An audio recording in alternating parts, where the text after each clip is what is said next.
지난 9월부터 약 4개월간 빌립보서를 가지고 말씀을 나누어 왔습니다. 연말이 되면서 본문이 몇 개 남았더라고요. 그런데 개인적으로 내년이 넘어가기 전에 좀 마무리하고 싶은 생각이 들었습니다. 그래서 지난 금요 온가족 금요 기도회 시간에 오늘 본문 이전의 본문 4장 4절부터 7절까지 말씀으로 말씀을 나누었고요. 오늘은 이 본문으로 설교를 하고 송구 영신 예배 때 마지막 본문으로 설교하면서 빌립보서를 마칠 예정입니다.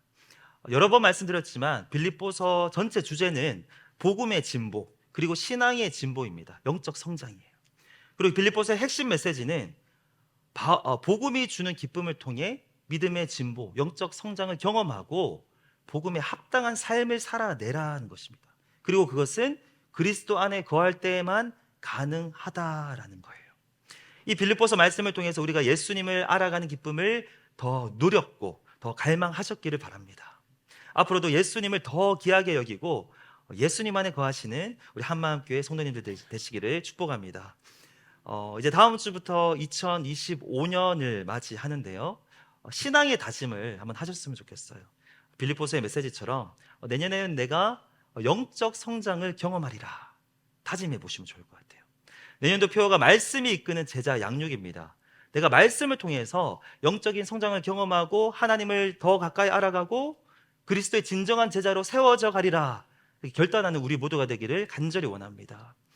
오늘 본문은 바울의 기쁨의 고백으로 시작하고 있어요. 내가 주 안에 크게 기뻐함은 이라고 고백하고 있습니다. 계속해서 기쁘다고 고백하고 있어요. 지난주 금요일 본문에서도 주 안에서 기뻐하라. 내가 기뻐하니 너희도 기뻐하라. 계속해서 말하는데 오늘도 기쁘다고 고백을 합니다. 바울은 지금 진정으로 기쁨을 누리고 있습니다. 고난의 상황에서도 감옥에 갇혀있는 상황에서도 바울은 기뻐합니다. 주님 안에 거하기 때문에 이게 가능한 거예요. 오늘 본문에서 특별히 바울이 기뻐하고 있는 이유는요, 빌립보 성도들이 바울을 생각하는 그 마음을 느꼈기 때문입니다. 이 마음도 마음이지만 빌립보 성도들은 바울이 실질적으로 도왔어요. 물심양면으로 바울을 후원했습니다. 바울은 그들의 배려 때문에 기뻐하면서 그들의 헌신을 오늘 본문에서 언급하고 있습니다. 오늘 본문은 크게 두 부분으로 나눌 수 있어요. 먼저 10절부터 13절까지 바울의 자신의 고백, 어떤 신앙 고백을 먼저 나누고 있고요. 그리고 14절부터 마지막 절까지 바울이 빌립보 성도들의 헌신을 칭찬하고 있습니다. 그러면서 크게 오늘 본문에서 두 개의 메시지를 전하고 있습니다. 오늘 그것을 함께 살펴보기를 원합니다. 먼저 바울은 자신이 어떠한 형편에 있든지 자족하기를 배웠다고 고백하고 있습니다. 우리 11절과 12절을 다시 한번 더 우리 함께 읽겠습니다. 내가 궁핍함으로 말하는 것이 아니니라.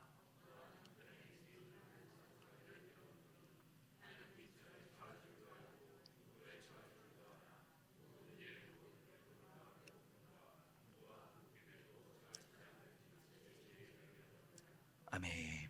어떠한 형편에 있든지 나는 자족하기를 배웠다라고 고백을 하는데요. 자족이라는 표현 다 아시죠? 그 상황에 만족하고 있다는 의미입니다. 지난 3장에서 바울은 이렇게 이야기했거든요. 나는 현 상황에 만족하지 말고 우리는 현 상황에 만족하면 안 된다. 앞을 보고 달려가야 된다라고 바울이 말씀을 전했거든요. 우리는 구분해야 돼요. 바울은 지금 형편에 대해서는 자족한다라고 했습니다. 하지만 하나님과의 관계에 대해서 그리고 신앙의 문제에 대해서는 자족하지 않습니다. 만족하지 않고 예수님을 알아가기를 더 갈망하면서 달려가요. 오늘 본문에서는 지금 형편, 우리가 처한 상황에 대해서 말하고 있어요. 형편에 대해서는 자족해야 됩니다. 그래야 그 형편이 아니라 하나님께 마음을 둘 수가 있어요. 비천에 처할 줄도 알고 풍부에 처할 줄도 안다라고 고백을 하고 있습니다. 바울은 모든 것을 경험했던 사람이에요. 먼저 바울은 풍족함을 아는 사람입니다. 바울은 그 시대에 로마 시민권자였죠. 그 신분을 생각하거나 그의 교육 수준을 생각하면 우리는 추측할 수 있습니다.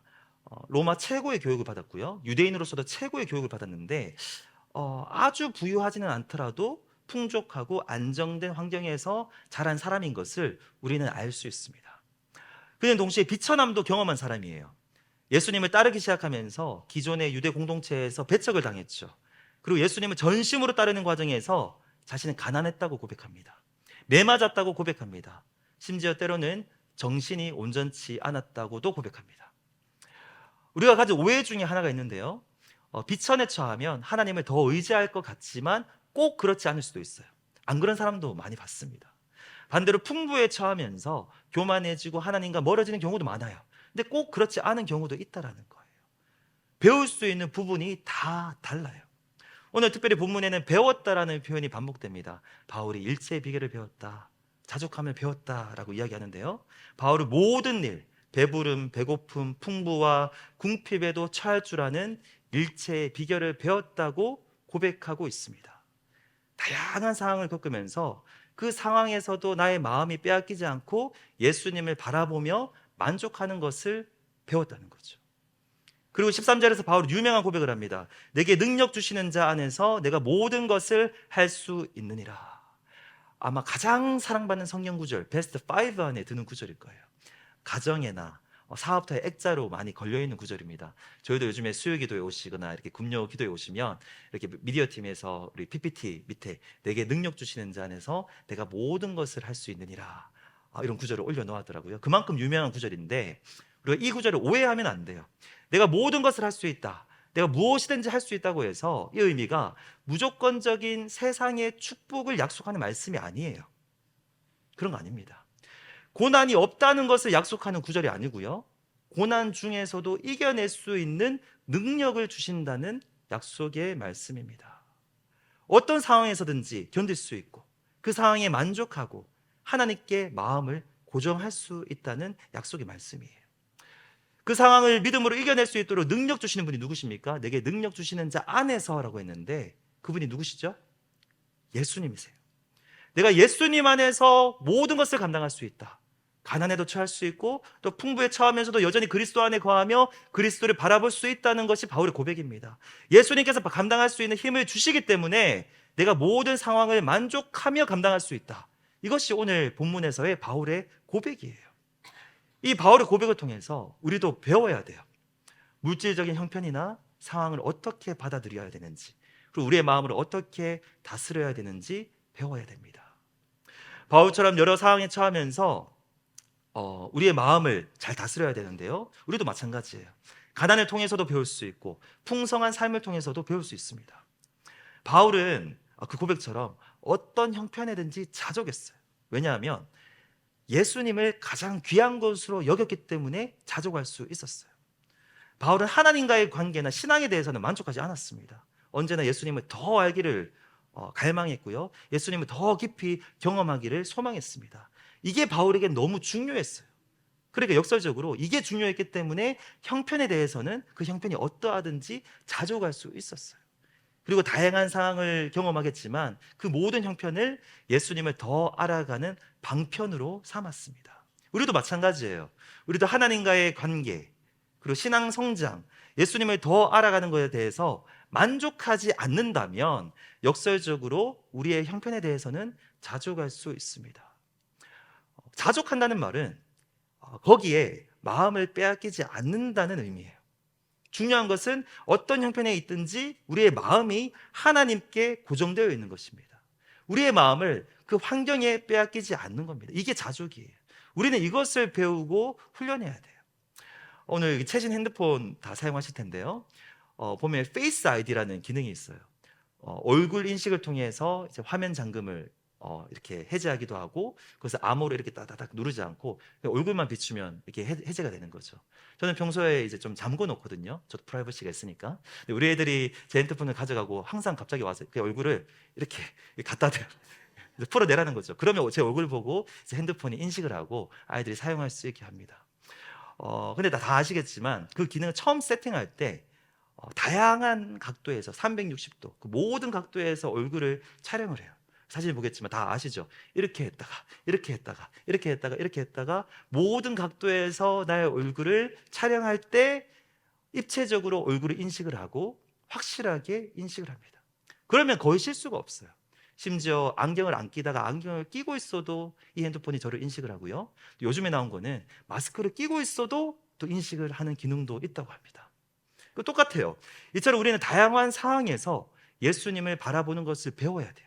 다양한 각도에서, 다양한 상황에서도 그 상황의 마음을 빼앗기지 않고 더 확실하게 자족을 하고 더 확실하게 주님을 바라보는 것을 배워야 됩니다. 우리가 처하고 있는 상황은 다 다양합니다. 여기 계신 분들 중에 어떤 분은 여유롭고 안정된 삶을 살고 계시는 분들도 있습니다. 그런 분들은 그 상황에서 내가 지금 가지고 있는 것에 마음을 빼앗기지 않고 예수님을 바라보며 하나님께 마음을 고정하는 것을 배우셔야 돼요. 누리고 있는 그 풍족한 상황에 마음을 빼앗기면 큰일 납니다. 경각심을 가지셔야 돼요. 경각심을 가지고 나의 마음을 끊임없이 하나님께 고정하려고 애쓰셔야 됩니다.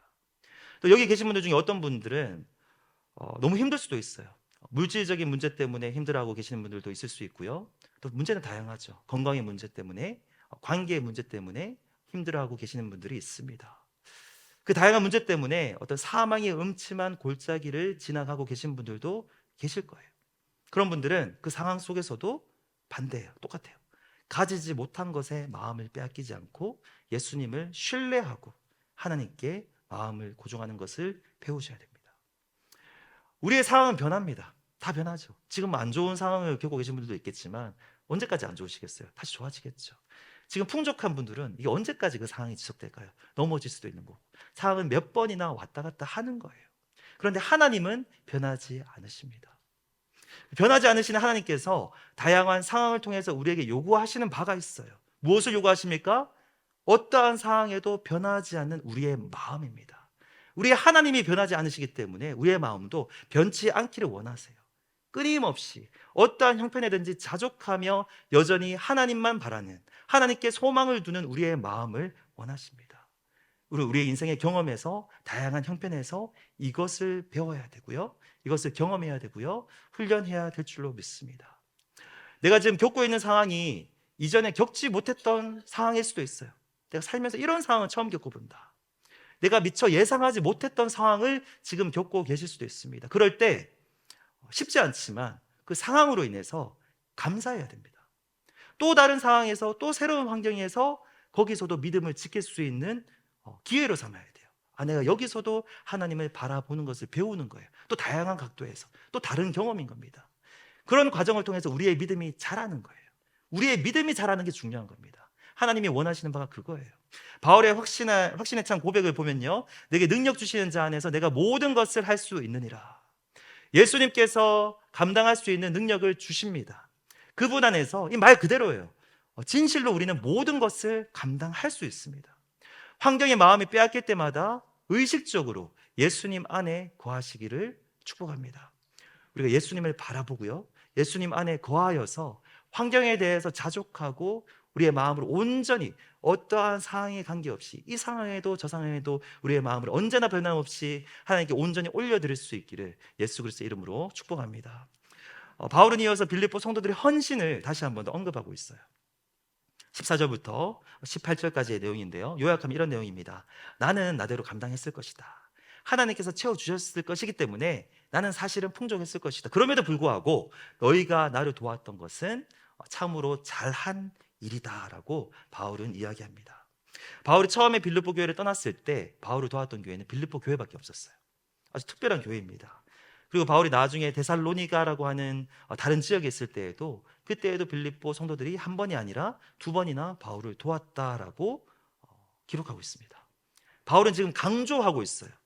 나는 너희의 헌신을 내가 개인적으로 구하는 것이 아니다. 다만 너희의 헌신이 내가 아니라 너희에게 유익할 것이고, 나는 너희의 믿음의 열매가 맺히기를 바랄 뿐이고 나는 그것 때문에 기뻐하고 있는 것이다. 뿐만 아니라 바울은 빌립보 성도들의 헌신이 자기뿐만 아니라 하나님께 기쁨이 되었다고 강조합니다. 우리 17절, 18절 두 구절을 우리가 큰 소리로 같이 한번 읽겠습니다. 내가 선물을 구함이 아니요 유익하도록 풍성한 열매를 구함이라. 내게는 모든 것이 있고 또 풍부한지라. 에바브로 디도편에 너희가 준 것을 받음으로 내가 풍족하니 이는 받으실 만한 향기로운 제물이요 하나님을 기쁘시게 한 것이라. 아멘. 오직 너희에게 유익하도록, 그들에게 유익했던 거예요. 풍성한 열매를 구함이라. 이는 받으실 만한 향기로운 제물이요 하나님을 기쁘시게 한 것이라. 하나님을 기쁘게 한 거예요. 이것이 오늘 본문이 주는 두 번째 메시지입니다. 우리의 헌신은 하나님께 기쁨이 되고 우리에게는 유익이 됩니다. 헌신 그 자체가 하나님께서 받으시는 향기로운 제물이라고 지금 말하고 있어요. 하나님께서 기뻐하시는 거고 또 우리에게 유익한 열매가 된다는 거죠. 성탄 나눔 프로젝트를 또 우리가 했었는데요. 성탄절을 맞아서 다른 이들을 또 교회 프로젝트가 아니라도 또 돕고 계신 분들이 또 있으실 거예요. 우리가 어떤 그리스도의 마음으로 다른 이들을 도울 때 예수님의 마음이 그들에게 전달이 될 겁니다. 뭐 작을 수도 있지만 의미 있게 다가왔기를 바래요. 그런데 사실은 우리가 어떤 사람을 뭐 물질적으로든 뭐 어떤 형편적으로 도울 때 사실은 하나님께 드린 것입니다. 하나님께서 기쁨으로 받으셨어요. 우리가 헌금을 드릴 때 그걸로 다른 사람을 도왔을 때 하나님께서 기쁨으로 받으셨어요. 교회 봉사도 마찬가지입니다. 내가 어떤 것을 했을 때 이것을 통해서 어떤 사람들에게 유익이 갈 수도 있지만 사실은 하나님께서 우리의 헌신을 받으신 거예요. 그리고 우리에게 결국에는 유익한 겁니다. 나에게 유익한 거예요. 우리의 신앙의 열매를 맺는 겁니다. 개인적으로도 교회적으로도. 교회적으로도 더 건강한 교회로 나아가고 있는 겁니다. 우리가 헌신할 때. 생각해 보시면 조금이라도 헌신할 수 있다는 것이 얼마나 감사해요. 내가 뭐라고? 내가 너무나도 부족한 사람인데 하나님께 받은 것을 가지고 사실 드린 것도 아니죠. 근데 그것을 드림으로 하나님께서 받음으로 여겨주셨고 향기로운 제물로 받아주신다면 얼마나 영광스러운 일이에요. 이를 통해서 우리는 더 하나님의 마음을 느낄 수 있고 또 하나님의 마음을 다른 사람에게 전달할 수 있고 또 말씀을 읽기만 할 뿐만 아니라 말씀에 실천할 수 있고 순종할 수 있는 좋은 기회가 될 줄로 믿습니다. 노후 준비나 은퇴 연금에 대해서 좀 관심을 가진 분들이 계실 거예요. 굉장히 중요하죠. 그쪽 방면으로 좀 잘 아시는 분들이 항상 강조하시는 말이 있습니다. 최대한 일찍 시작해라. 최대한 젊을 때 시작해라. 이런 말을 하고요. 또 한편으로는 무리를 해서라도 할 수 있으면 많이 연금으로 투자할수록 나중에 더 큰 이익이 된다. 절대 후회하지 않는다라는 것을 그런 말씀을 많이 하세요.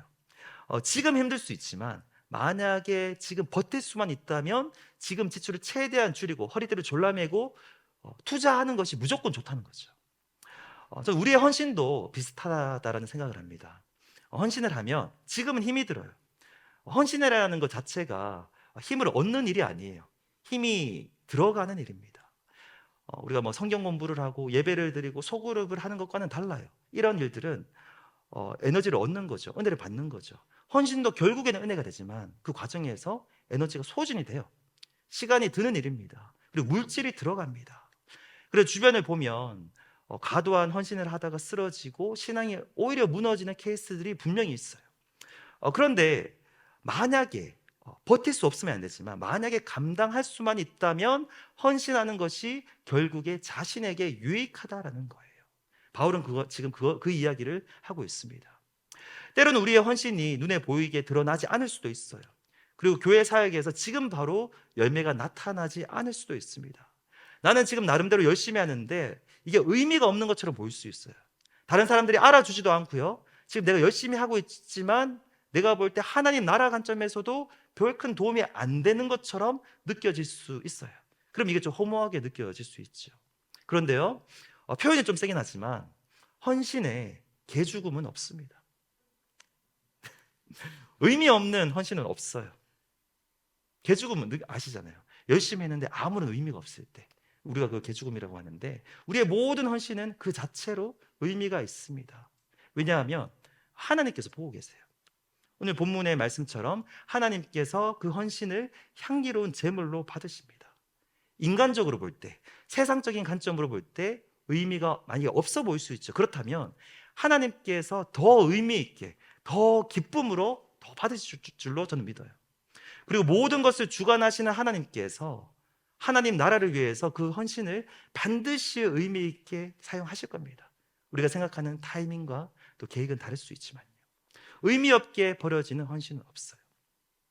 약 200년 전에 영국의 작은 시골 교회에서 사람들이 예배를 드리고 있었습니다. 그날은 특별히 아프리카를 위해서 헌금을 드리기로 한 날이에요. 왜냐하면 그 영국 사람들, 그 사람들의 조상들이 예전에 아프리카 사람들을 노예로 이제 팔아넘기고 그렇게 했잖아요. 나중에 그것을 깨닫고 그리스도인들이 그것을 회개하면서 속죄하는 마음으로 아프리카 사람들을 위해서 헌금을 드리려고 했던 거예요. 예배가 진행이 되었고요. 사람들이 모여서 함께 예배를 드렸습니다. 헌금에 대한 설교가 선포가 되었습니다. 설교 후에 헌금 시간이 되었고 사람들은 기쁜 마음으로 헌금을 드렸습니다. 그래 당시에 함께 예배 드리던 작은 아이가 있었는데 헌금 바구니가 자신에게 점점 가까이 오자 고민을 하면서 자신의 두 발을 헌금 바구니 안에 넣었어요. 그 모습을 보고 사람들은 너무 귀엽잖아요. 아주 작은 아이인데 자기가 그 헌금 바구니 안으로 쏙 들어가니까 너무나도 귀엽다고 이야기하면서 웃고 있을 때 그 아이는 진지하게 이렇게 기도했습니다. 하나님, 저는 하나님께 드릴 돈이 없습니다. 대신 저를 드립니다. 저를 받아주세요.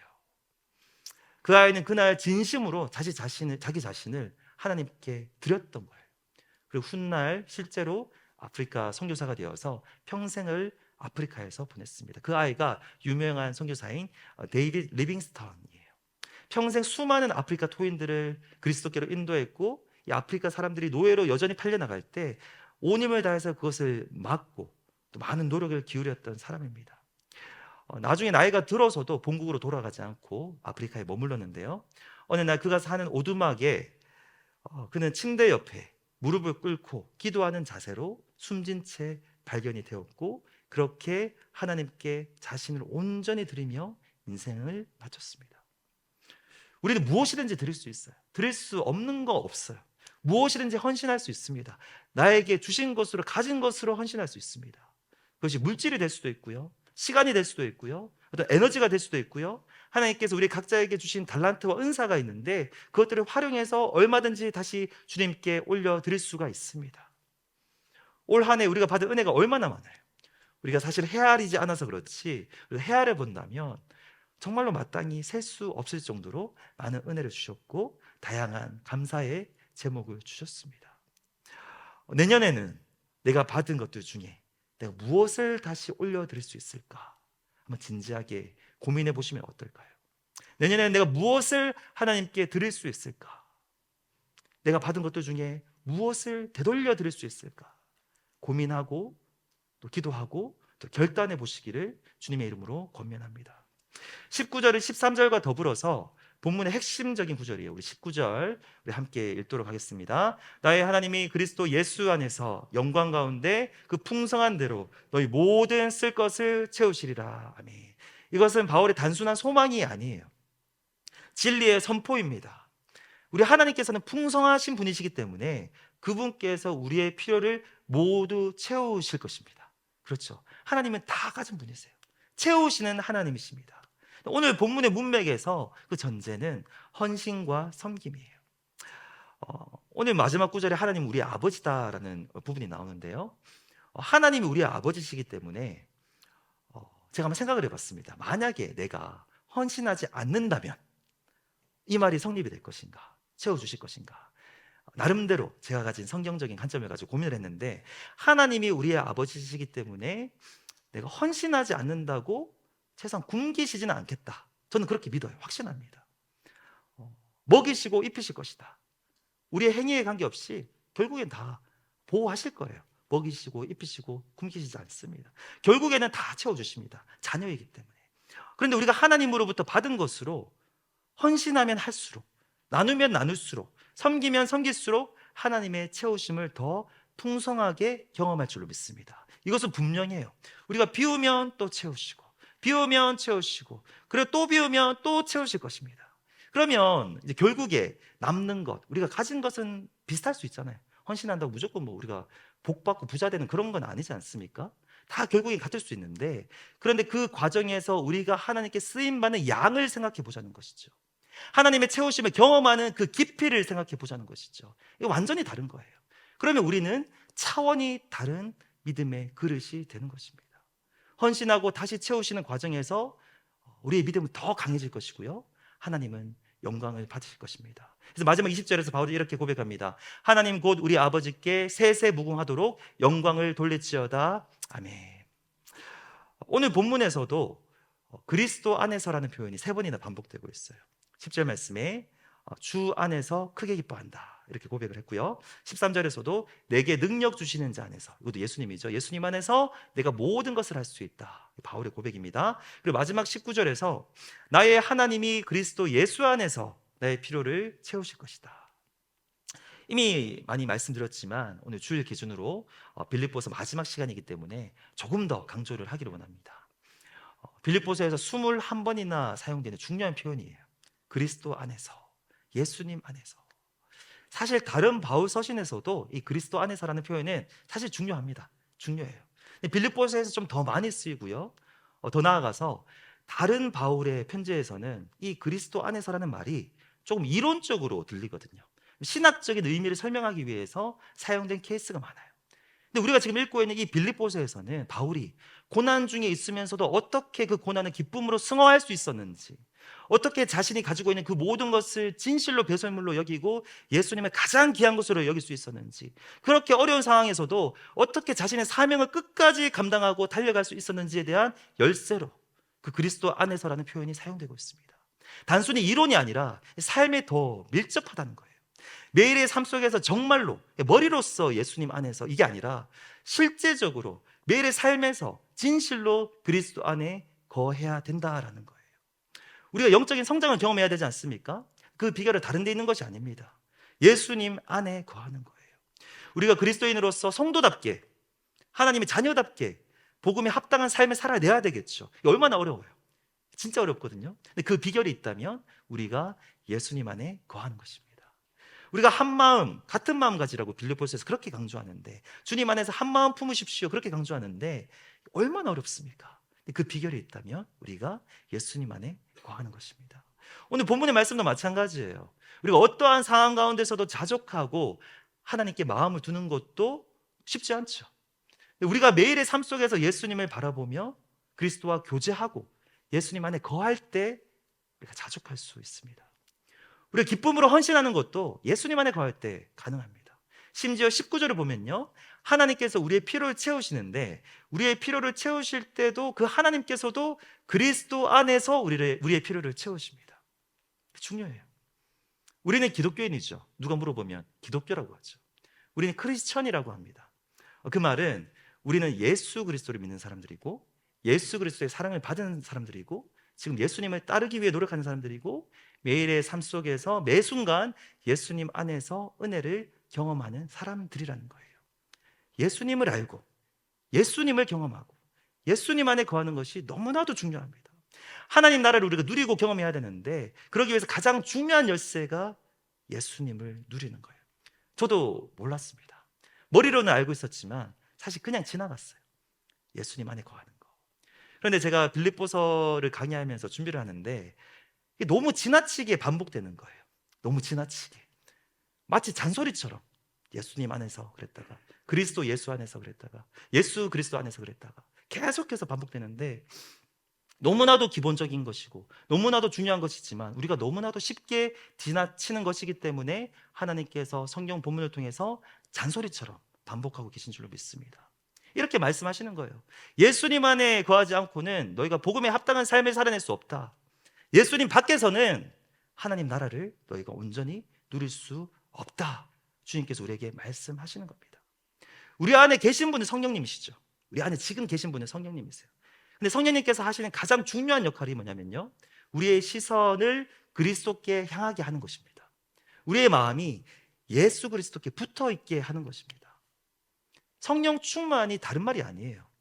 성령님의 도우심을 통해서 우리가 매일 매 순간 예수 그리스도를 의지하고 그리스도와 멀게 느껴지지 않고 성령님을 통하여서 예수님과 친밀하게 교제하고 예수님이 하신 일을 날마다 묵상하고 그래서 매일의 삶 속에 적용하고 예수님 안에서 온전히 그 은혜를 누리며 그렇게 예수님 안에 거하는 것이 성령 충만인 줄로 믿습니다. 우리 모든 한마음교회 성도님들은 예수님 안에서 하나님께서 약속하신 모든 각종 은혜와 복을 온전히 누리고 매일의 삶에서 하나님 나라를 살아내시기를 주님의 이름으로 축복합니다. 오늘 본문에서 나타난 하나님이 어떤 분이세요? 오늘 말씀의 제목처럼 우리가 어떠한 형편에 처하든지 우리의 모든 필요를 채우시는 하나님이세요. 바울은 지금 그것을 경험했고요. 빌립보 성도들도 그것을 경험하기를 바라고 있습니다. 그 풍성하신 하나님이 모든 필요를 능히 채우신 하나님께서 우리의 아버지가 되신다고 20절에서도 언급하고 있는데요. 그 모든 것을 가지신 하나님이 우리 아버지세요. 우리를 사랑하십니다. 우리를 결코 내버려 두지 않으십니다. 우리의 상황을 우리보다 더 잘 아시고 우리의 필요를 우리보다 더 잘 아시고 결국에 우리의 모든 필요를 채우십니다. 그 하나님을 신뢰하시기를 원합니다. 그럴 때 오늘 본문의 메시지를 살아낼 수 있어요. 오늘 본문의 메시지가 두 가지였는데요. 첫 번째가 뭐였습니까? 형편에 관계없이 자족하고 하나님께 마음을 고정하는 것. 두 번째 메시지가 뭐였습니까? 헌신의 의미를 깨닫고 그리고 헌신할 때 더 채우시는 하나님을 더 깊이 경험하는 것. 오늘 2024년 마지막 주일 예배입니다. 지난 한 해를 한번 돌아보시기를 원해요. 우리를 지켜주셨고 어렵지만 그 상황에서도 우리의 형편을 채워주신 하나님께 감사하시기를 바랍니다. 내년도 상황도 달라지겠죠. 변하는 거니까요. 어쩌면 상황이 더 어려워질 수도 있겠지만 더 좋아지기를 바라고요. 어떠한 상황에 관계없이 오늘 이 본문 말씀을 붙들면서 예수님 안에서 승리하고 또 믿음으로 전진하는 우리 모든 한마음교회 식구들 되시길 우리 주 예수 그리스도의 이름으로 축복합니다. 기도하시겠습니다. 하나님 아버지 감사합니다. 오늘 2024년 마지막 주일 예배를 드립니다. 지난 한 해 우리를 지켜주시고 여기까지 인도하신 하나님께 너무나도 감사합니다. 우리 감사한 마음으로 주님께 나아가게 하시고 내년 한 해도 주님께 맡기며 나아갈 때 주님께서 예배하신 각종 은혜와 복을 예수 그리스도 안에서 온전히 누릴 수 있도록 주님의 채우심을 더 깊이 경험할 수 있도록 우리의 마음을 준비시켜 주시옵소서. 오늘 말씀을 살아내어서 하나님의 나라를 온전히 누리며 복음에 합당한 삶을 살아내는 우리 모든 한마음교회 지체들 될 수 있도록 도와주시옵소서. 감사합니다. 예수님의 이름으로 기도합니다.